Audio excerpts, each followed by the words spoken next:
14 de mayo de 1988, estadio de Wembley, Londres. 78,000 personas.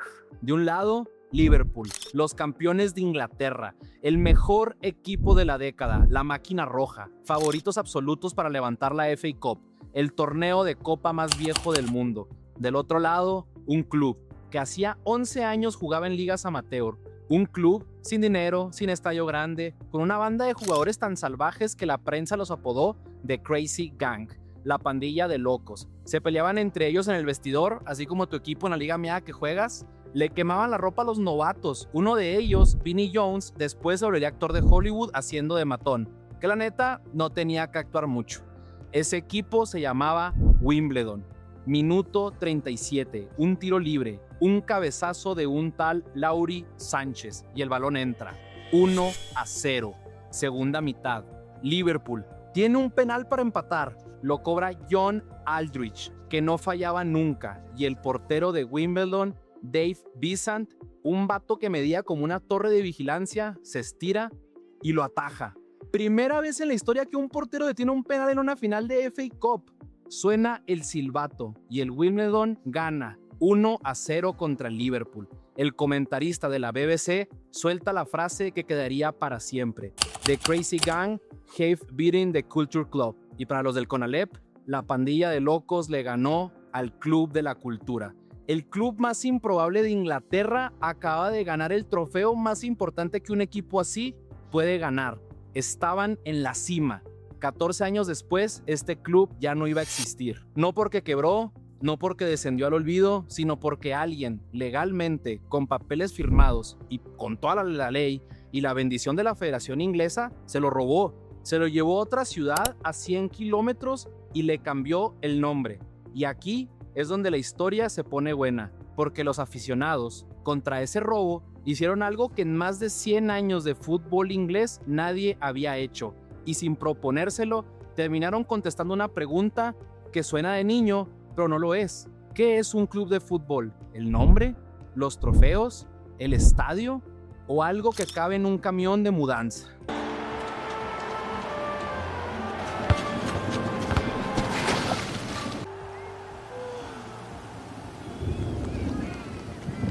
Esta es la historia del AFC Wimbledon, el club que los fans construyeron con sus propias manos.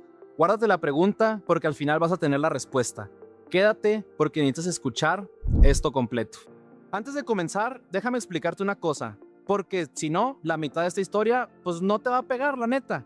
En México y en Argentina, en casi toda Latinoamérica, un equipo de fútbol es una franquicia. Naces en primera división y ahí te quedas, salvo que la liga decida otra cosa. No hay castigo de verdad.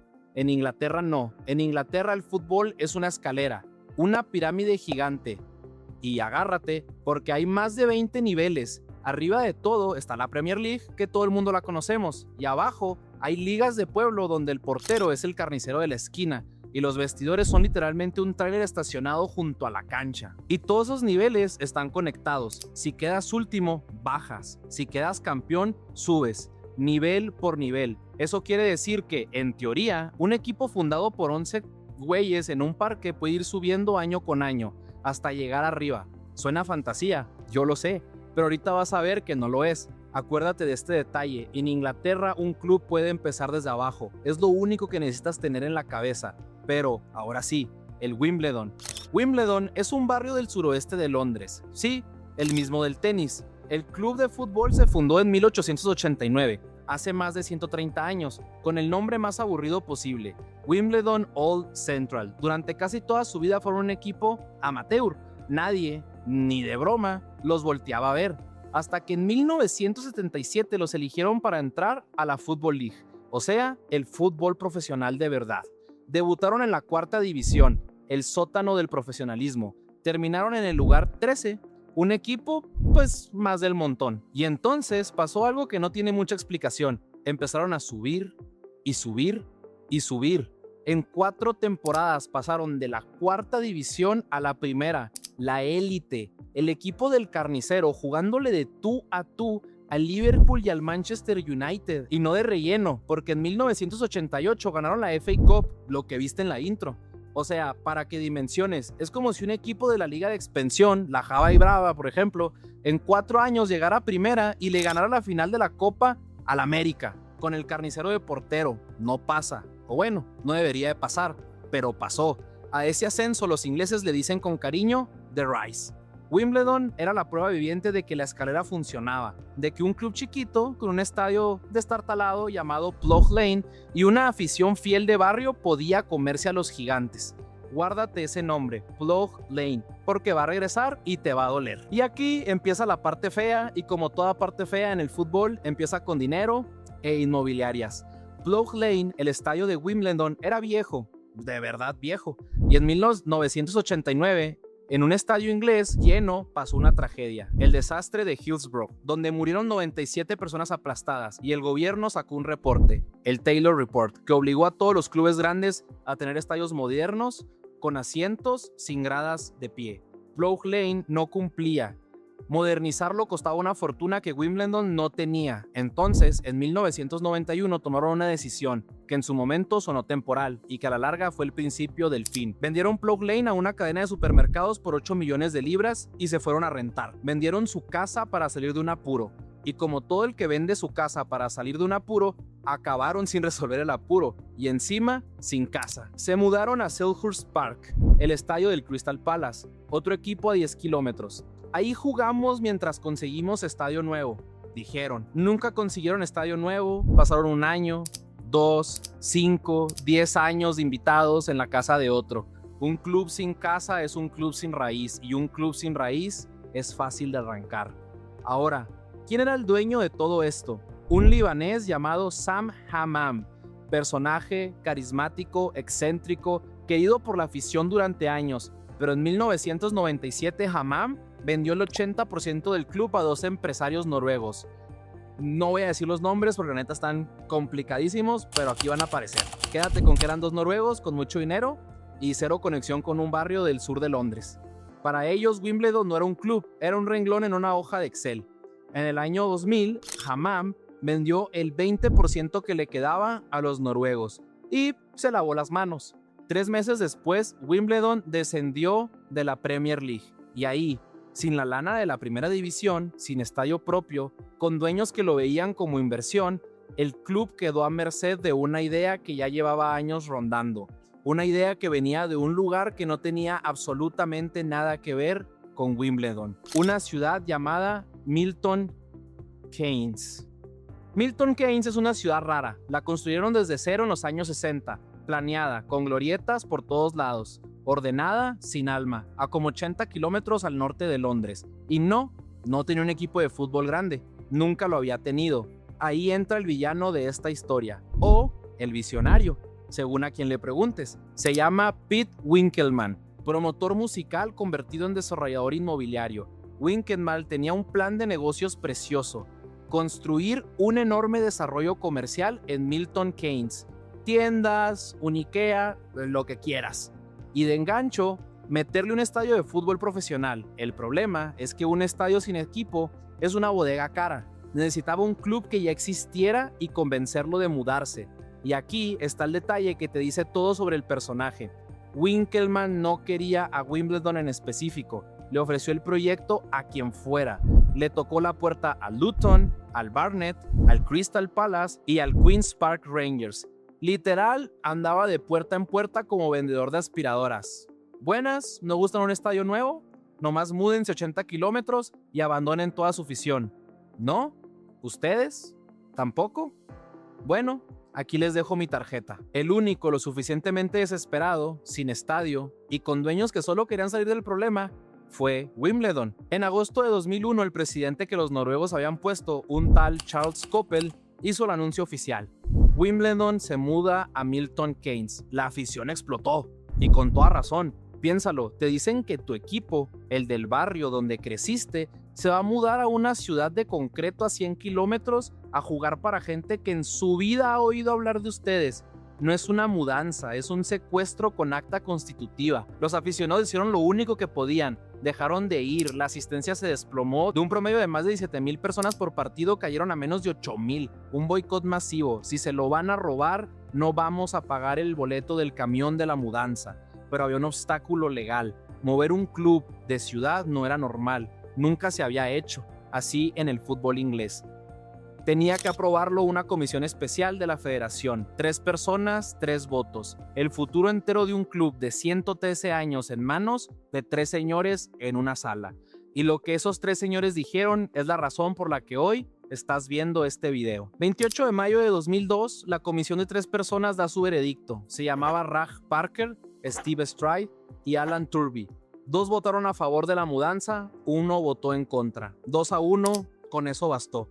Su argumento fue que Milton Keynes era la única forma de que el club sobreviviera financieramente. O sea, ¿es esto o la quiebra? Discutible, pero bueno, era su argumento. El problema no fue el veredicto, el problema fue una frase que metieron en el documento.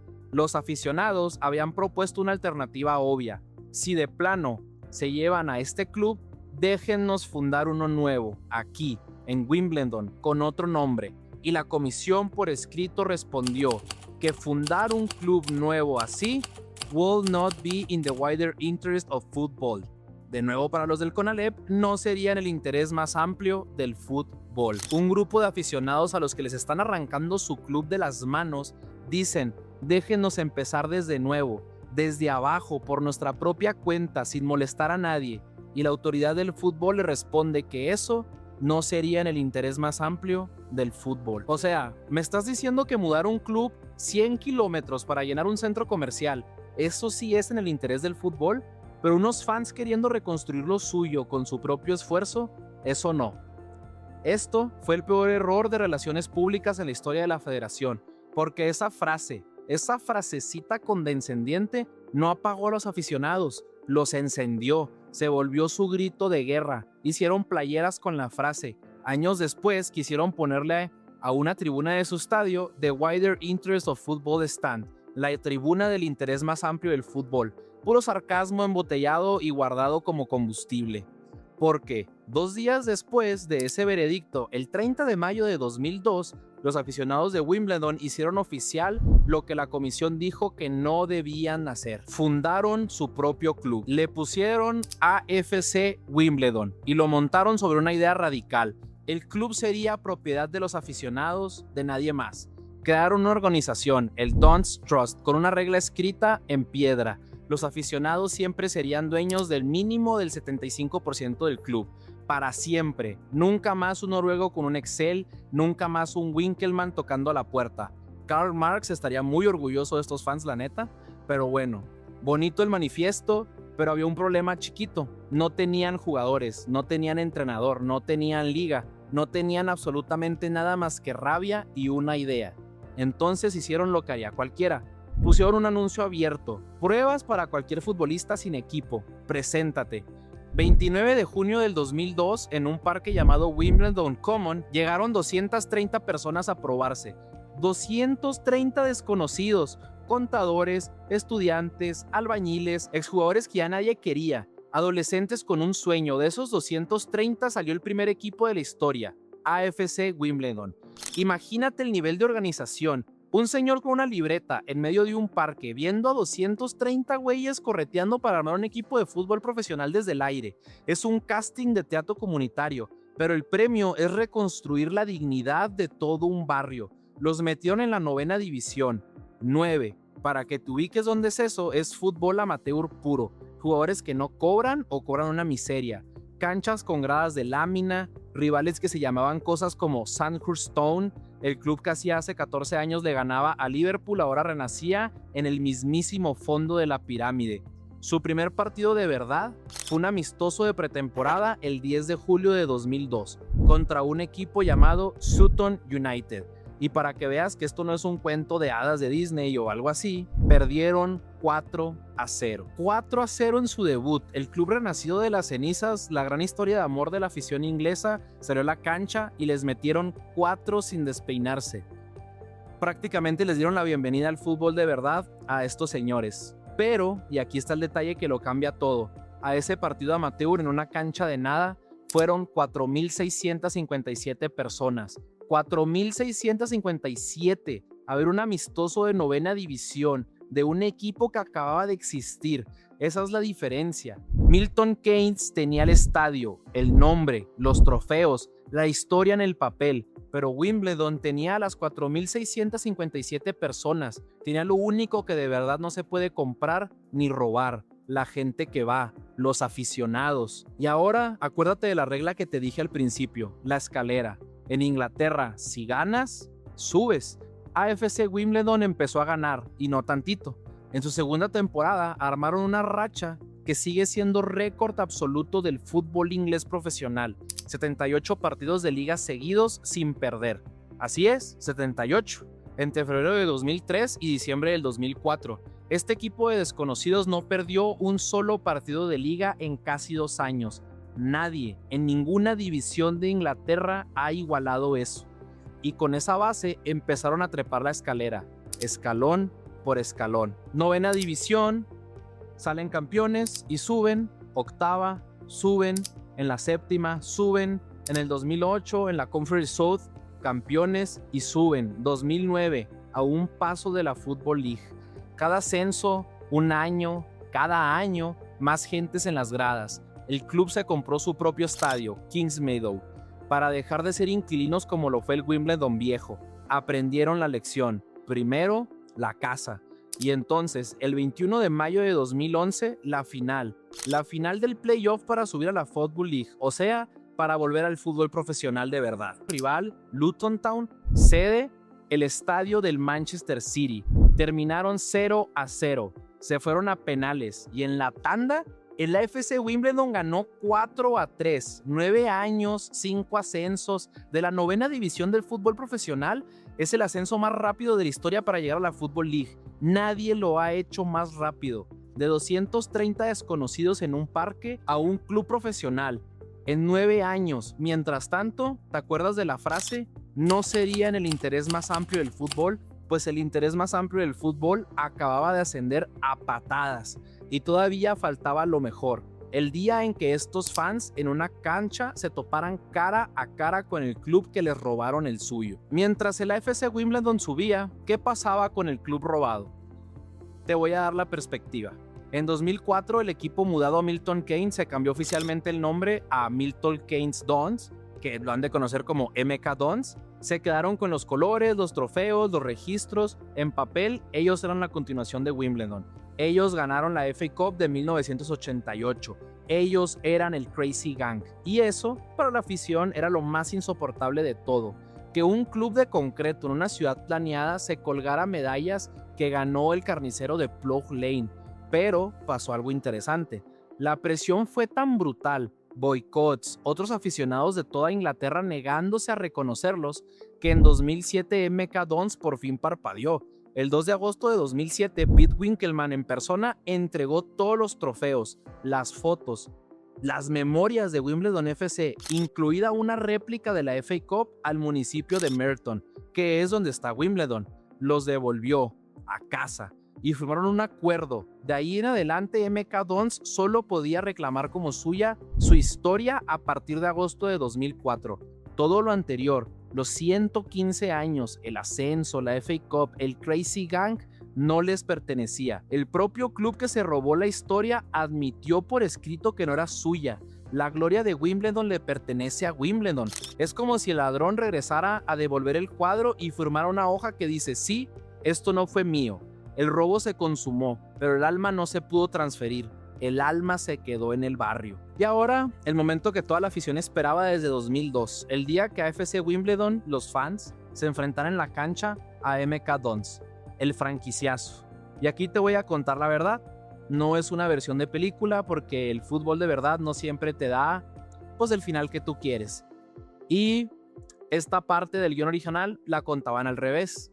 Pero el primer encuentro, 2 de diciembre de 2012, FA Cup, después de 10 años, por fin cara a cara, MK Dons ganó 2-1 con un gol en el minuto 93, en el último respiro.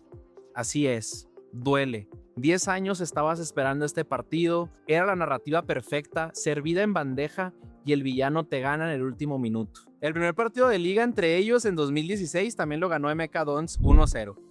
2-2 para los malos. A veces la vida no rima. Pero el 14 de marzo de 2007, en Kingsmeadow, en su propia casa, con su propia gente, el AFC Wimbledon les ganó 2-0 por fin. Los fans en su estadio contra el club que nació de robarles el suyo, 2-0, sin discusión, sin gol, en el último minuto, sin asterisco. No borró el robo, claro, pero se sintió como una pequeña justicia. La primera cucharada de justicia en 15 años. ¿Y te acuerdas el nombre que te pedí que guardaras? Así es, Plough Lane, el estadio que vendieron en 1991, el principio de todo este desastre.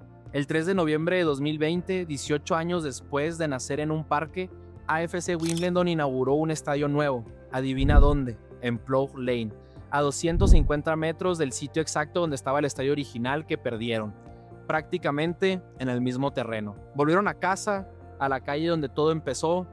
Piénsalo, en 1991 vendieron su casa creyendo que era temporal, perdieron el estadio, perdieron el club, perdieron el nombre, pasaron por el fondo de la pirámide, por los trailers de vestidores, por los 4-0 y 18 años después, los mismos aficionados, no un jeque árabe, no un fondo de inversión, ellos mismos construyeron un estadio nuevo, casi en el mismo punto de partida. Cerraron el círculo con sus propias manos. Pero bueno, vamos al presente 2026. AFC Wimbledon acaba de ascender otra vez. Hoy juega en League One, la tercera división del fútbol inglés. ¿Y te acuerdas de esa frasecita? Que dejar a unos fans reconstruir su club no sería el interés más amplio del fútbol. Más de 20 años después, ese club de fans va arriba en la tabla. Que cada quien saque sus cuentas sobre quién sabía más de fútbol. Los señores de la sala o los 230 desconocidos del parque. Y no te voy a mentir, para que la historia quede más bonita, en los enfrentamientos totales entre los dos, MK Dons todavía va arriba en el marcador. La vida, como ya lo dije, no es una película, pero en lo único que de verdad cuenta, quién sigue de pie, quién tiene una casa propia, quién tiene una afición que va cada sábado, porque el club es suyo y ahí no hay debate. Porque al final esta historia es sobre una pregunta muy simple. ¿Qué es un club de fútbol? ¿Es el logo? ¿Es el nombre? ¿La vitrina de trofeos? ¿Incluso es el estadio? Pete Winkelman se llevó todo eso a Milton Keynes, se llevó el nombre, los colores, la copa de 1988 y aún así no se pudo llevar al club, porque un club no es ninguno de esas cosas. Un club es la gente que va cada sábado bajo la lluvia en novena división a verte perder 4-0 y regresar la semana siguiente pensando que vas a ganar. Y eso lo aprendieron 230 desconocidos en un parque en 2002. Eso no te lo puede robar nadie. Mi nombre es Fora y estas son las historias que puedes escuchar bajo la Premier.